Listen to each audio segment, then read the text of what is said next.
now that you're 1 year older, I mean, do you think differently about what your yoga practice is going to be like starting this year? Okay, well actually, you know, that's interesting. An interview I did a while ago for a book that's coming out about sadhana, and the author of the book has interviewed a lot of different sort of, you know, nationally known yoga teachers about what their sadhana is like.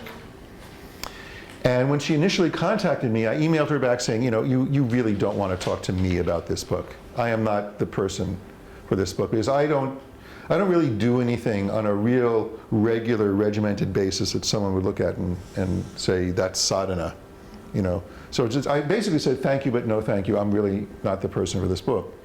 Because, you know, I don't really think of what I do on a daily basis in terms of sadhana. And this has to do with what the original concept of sadhana was when I learned it ages ago, you know. But that just intrigued her more, my response. And it made her want to talk to me even more. So we had this very long conversation. And she transcribed it, and she sent me the transcript, which was pretty much word for word what I had said. It was just a transcription. So what I got last week were a PDF of the page proofs of my chapter, which was quoting everything I said exactly as it had come out of my mouth in the transcription. And I was like, whoa, wait a minute. The way the words come out of my mouth when I'm speaking is not the way they need to be written on the page. This is like a basic rule of, you know, writing and grammar or anything else like that. I mean, I have access to the transcripts of everything I say in this room, in the course.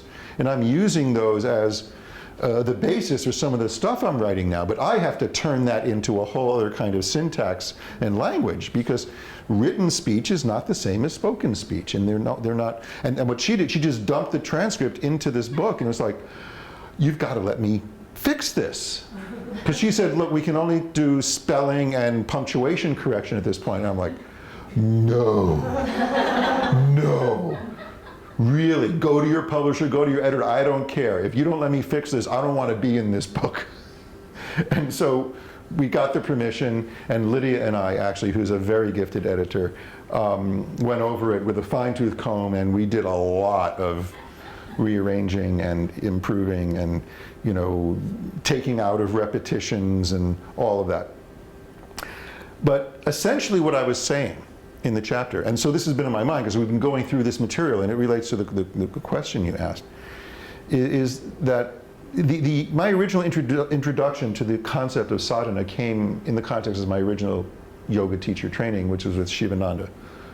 This is back in 1979. And in that organization, because they're following the teachings of Swami Shivananda, okay, there's these two major collections of his writings. One is called Bliss Divine, books about that thick, and the other is called Sadhana, which is about that thick. And in this book, Sadhana, he has collected everything that has ever been done since the dawn of history in India by way of spiritual practice. And all of the rules and all of the practices and all of the, you know, the guidelines for spiritual living are in there.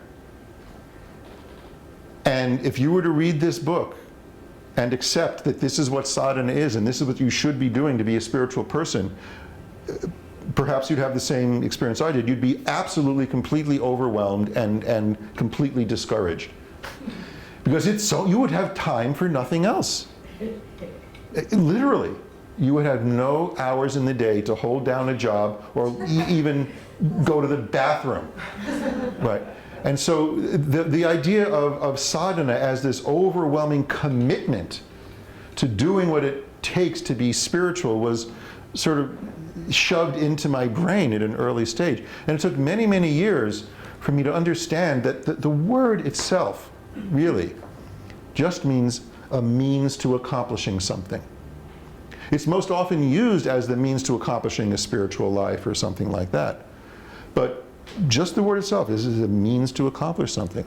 And my early years when I did a lot of asana and a lot of breathing and a lot of sitting and a lot of meditation and a lot of chanting and a lot of teaching of how to do all of that to other people in that context, because I was with the ashram and I was a swami and all that stuff.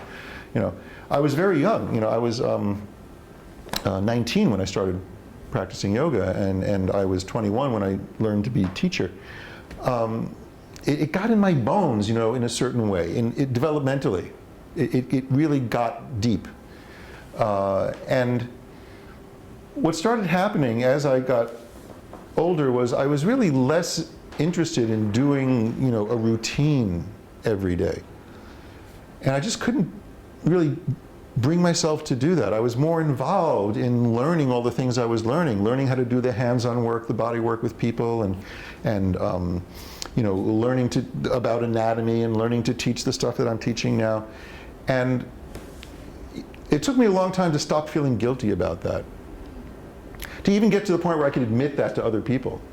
It's like, what kind of yoga teacher are you? You're not on the mat every day? You're a phony or something. And that's what I was telling myself mostly. I don't think anyone else said that. They might have thought it. But I was thinking it.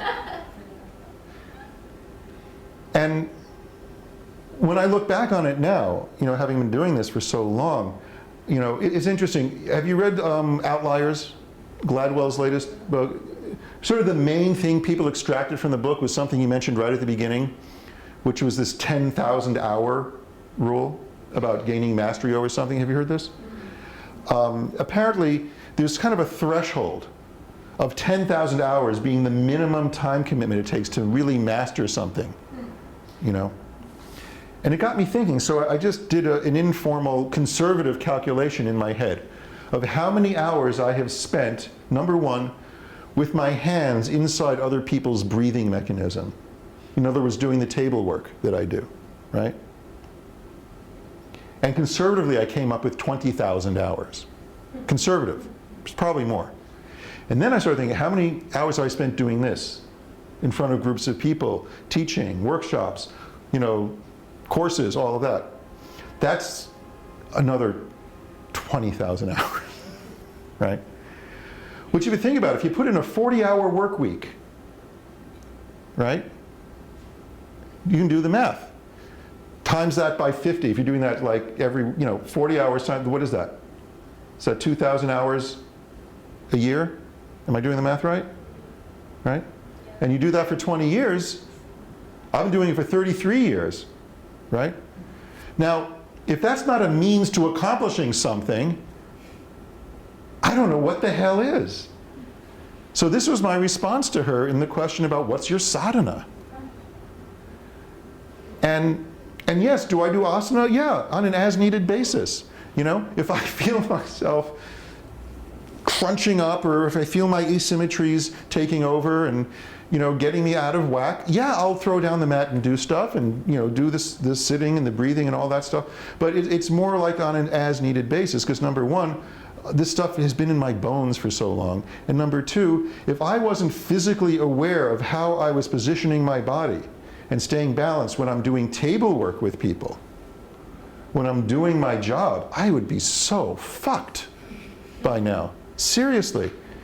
So, and I have an advantage over other people that do body work, I think, because I started with the yoga. I have a lot of clients that are other body workers, and they get all messed up from doing this is something you got to watch when you're starting to practice. You know this, how important body positioning is and body mechanics, right?